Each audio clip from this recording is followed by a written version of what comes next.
Pria ini sangat kaya. Namun dia selalu sedih karena 3 anaknya. Anak tertuanya adalah seorang pemabuk. Dia mabuk setiap hari.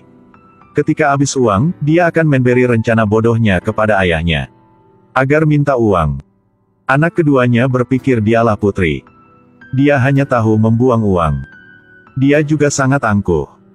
Pacarnya adalah seorang gelandangan. Anak bungsunya juga membuat dia sedih. Dia jatuh cinta dengan banyak wanita sekaligus, bahkan mereka lebih tua daripadanya. Dia juga berkencan dengan gurunya. Sehingga suami gurunya sampai rumah untuk mencarinya. Namun 2 anak perempuannya juga ada di sini. Pada hari itu, Bartek terlalu marah sehingga sakit jantung. Dia harus diantar ke rumah sakit. Hari selanjutnya, 3 anaknya mengunjunginya. Namun ketiganya baru bertemu saja telah bertengkar. Mereka tidak peduli pada kesehatan ayahnya. Bartek marah banget, dia akan mengajar anak-anak nakalnya. 2 bulan selanjutnya, ketiganya mencari ayahnya. Ayah, jangan panggil lagi. Ayah di mana? Aku tak tahu. Kartu kreditku terkunci, HP juga rusak. Aku juga. Ayah. Polisi masuk rumahnya, semua mobil mewah juga bersegel. Bartek muncul. Dia membawa pistol, mengantar anaknya keluar. Mereka hentikan sebuah mobil lalu masuk. 3 anaknya belum tahu apapun. Mereka tanya ayah hal apa telah terjadi. Bartek bilang dia telah berkesalahan tentang hukum. Propertinya telah disita. Dia harus kabur dulu. Lalu dia menyita HP anaknya dan membuangnya. Melihat wajah penuh ketakutan anaknya, Bartek tersenyum dalam hati. Dia hanya berpura-pura bangkrut aja. Dia melakukan hal ini untuk mengajar anaknya hidup secara miskin. Mereka pergi ke daerah kumuh. Mereka akan tinggal di sini. Kehidupan di sini telah menakut anaknya. Malam itu, mereka hanya makan roti aja. Hal ini masih baik daripada tidak ada apapun. Bartek melaporkan bahwa 3 anaknya harus mulai melakukan hal yang mereka belum pernah melakukan. Berpikir. Diet? Bukan, kalian harus mencari pekerjaan. Hari selanjutnya, Bartek membangunkan anaknya. Mendorongnya mencari pekerjaan. Aku telah membesarkan sepanjang kehidupanku. Sekarang telah sampai giliran kalian. Namun ketiganya masih tidak mencari pekerjaan. Anak tertua mencari teman kayanya untuk meminjam uang. Namun ketika tahu situasinya, dia segera perubahan perasaan. Anak kedua meminjam HP orang di jalan agar menelpon kepada pacarnya untuk minta bantuan. Hasilnya, dia telah menelpon sehingga habis kuotanya. Anak bungsu lebih keren. Dia pergi ke lokasi konstruksi lalu makan nasi pekerja di sana. Sebelum pulang, dia tidak lupa mengambil makanannya. 1 hari berlalu, mereka masih belum melakukan apapun. Anak perempuannya masih membawa barang-barang ke rumah. Dia juga naik mobil mewah. Barteknya uang dari mana? Dia jawab dia telah menjual jam tangan kakaknya.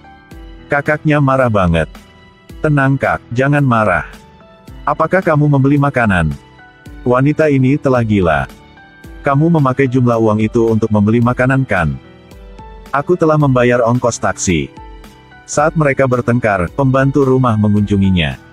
Dia memberikannya makanan dan pakaian. Dia juga memberikannya kartu bisnis restoran yang dia sedang bekerja. Dia bilang anak perempuan bisa bekerja di sana. Bartek telah meminjam uang pembantu. Tapi Bartek takut masalah itu akan terungkap, jadi dia buru-buru menyuruh dia pulang. 1 hari berlalu dengan sulit. Namun kehidupannya tidak bisa berdasarkan orang lain. Anak tertua dan anak kedua keluar untuk mencari pekerjaan. Wanita ini pernah anak keluarga kaya.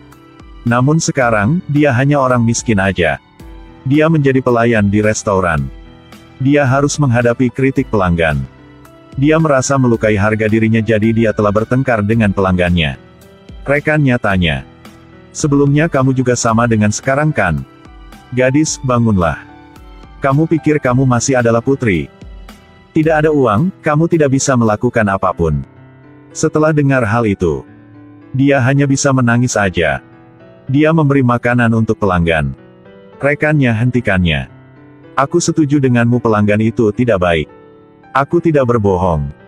Jadi kita harus melakukan apa dengannya? Kita harus menghias sedikit. Dia terkejut, sebelumnya dia telah menyinggung dengan banyak pelayan. Dia memberi makanan kepada pelanggan. Dia tidak lupa bilang selamat makan. Anak tertua sangat percaya diri untuk melamar pekerjaan di sebuah perusahaan. Dia mau melamar posisi manajer. Dia benar belum mengalami kehidupan.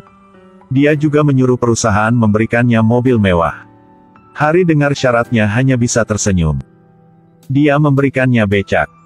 Sejak itu, dia muncul di semua jalan di Francis. Dia naik becak untuk membawa wisatawan. Ada komponen keluar. Aduh, maaf Kak. Ketiga anaknya bekerja keras. Bartek di sini telah menikmati kehidupan. Temannya mengundang dia makan udang laut dan minum anggur. Namun dia menolak. Dia mau menderita dengan anaknya. Dia hanya mau coba aja. Kamu bisa makan semuanya.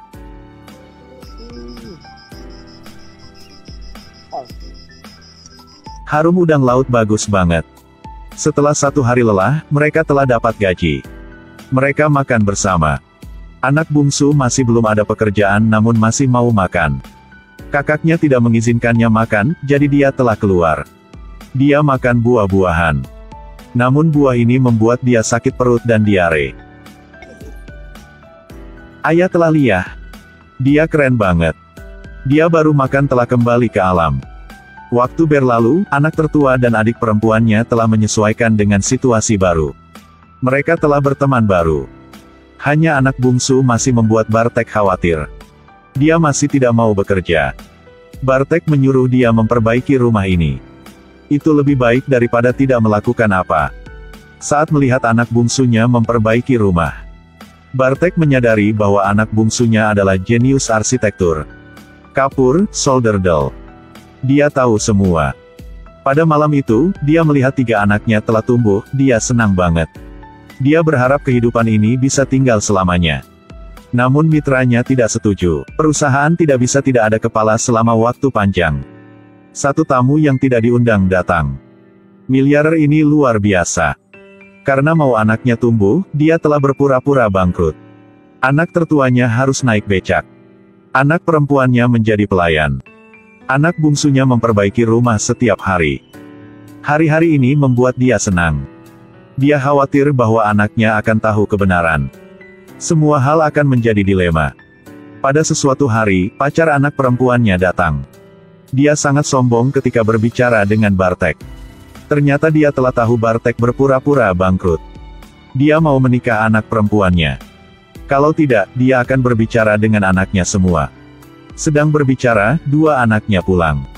Bartek hanya bisa setuju dengannya. Dia juga bilang dia telah membantu Bartek. Sekarang mereka bisa hidup secara kaya lagi. Karena kecintaan untuk anaknya. Bartek tidak bisa marah. Dia akan mengelola pria sombong ini.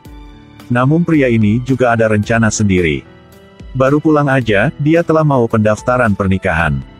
Hal ini akan membantunya. Properti itu akan menjadi miliknya. Bartek segera pergi ke kantor dengan 2 anak lelakinya. Uang tidak penting dengannya, kebahagiaan anaknya baru penting. Dia tidak bisa menghancur kebahagiaannya. Bartek mencegah anaknya pendaftaran pernikahan. Dia bilang dia telah berpura-pura bangkrut, sukses mencegah pernikahan ini. Namun 3 anaknya sangat kecewa. Mereka tanya kenapa dia melakukan hal itu. Dia harus berbicara semua. Karena kalian nakal banget. Tidak tahu melakukan apapun. Kata-kata ini telah menyakit hati anaknya. Keluarganya rusak. 9 bulan berlalu, 3 anak tidak bertemu dengan Bartek. Dia berbaring di tempat tidur, berpikir tentang hari dia berpura-pura bangkrut. Pada hari-hari itu, keluarganya senang banget. Istri Bartek meninggal sejak muda. Dia hanya bekerja keras untuk membesarkan anaknya. Namun dia menyadari dia telah melepas hal yang sangat penting. Itulah pendampingan. Bartek kecewa banget, namun dia tidak bisa berhubung dengan anaknya. Pada sesuatu hari, dia pergi ke perusahaan. Dalam perjalanan, dia melihat rumah di daerah kumuh telah menjadi sebuah villa. Ternyata pada waktu ini, anaknya telah mendirikan perusahaan. Pekerjaannya berkembang. Hari ini adalah hari ulang tahun anak perempuannya. Asisten memberikannya seikat mawar. Ketika masuk, dia merasa dia tidak diterima di sini. Dia mau pulang, namun dia telah berbicara semua hal dari hatinya. Awalnya, aku hanya mau mengajar kalian. Namun pada akhirnya, kalian telah mengajarku banyak hal. Setelah berbicara, anaknya masih marah dengannya. Bartek hanya bisa pulang. Ayah.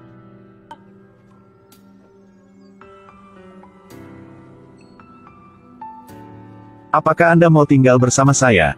Roti telah siap. Film ini telah selesai. Hubungan antara anak dan orang tua adalah tema klasik. Itulah kecintaan yang tidak terbatas orang tua dengan anaknya. Jadi kalian harus lebih cinta orang tua. Orang tua juga harus lebih peduli anak ya.